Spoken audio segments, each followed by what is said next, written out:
অর্থ মন্ত্রণালয়ের আওতাধীন বিজিএমইএ পরিচালিত এসআইসিআইপি প্রকল্পের ট্রেনিং, অ্যাসেসমেন্ট ও মনিটরিংয়ের কোঅর্ডিনেটর সাদিয়া আফরোজের নিয়োগ নিয়ে চলছে জোর সমালোচনা।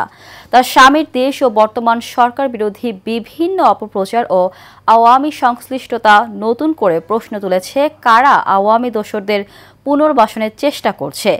শরীফুল ইসলামের রিপোর্ট, জানাচ্ছেন শেখ ফাহিম।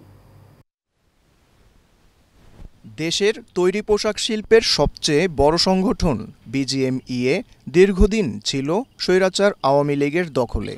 ছাত্র জনতার অভ্যুত্থানের পর পরিবর্তন আনা হয় এই সংগঠনের নেতৃত্বে। এরপরও আওয়ামী দোসরদের হাত থেকে পুরোপুরি মুক্ত হয়নি বিজিএমইএ। এবার প্রশ্ন উঠেছে বিজিএমইএর ট্রেনিং, অ্যাসেসমেন্ট ও মনিটরিংয়ের কোঅর্ডিনেটর সাদিয়া আফরোজের নিয়োগ নিয়ে। সাদিয়ার স্বামী মহিউদ্দিন আহমেদ একজন আওয়ামী লীগের সক্রিয় কর্মী। তার সামাজিক যোগাযোগ মাধ্যমে দেখা যায় বিগত দিনে আওয়ামী লীগের হয়ে বিভিন্ন প্রচারণা।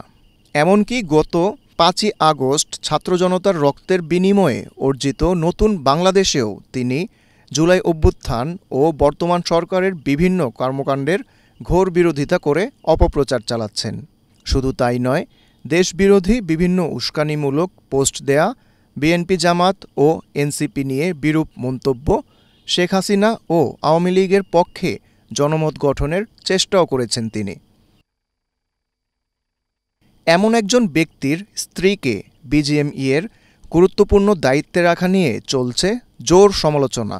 বিষয়টি নিয়ে সরাসরি কথা বলতে বিজিএমইএ ভবনে গেলে স্পষ্ট জানিয়ে দেওয়া হয় এ নিয়ে কারো সঙ্গে কথা বলতে রাজি নন সাদিয়া আফরোজ।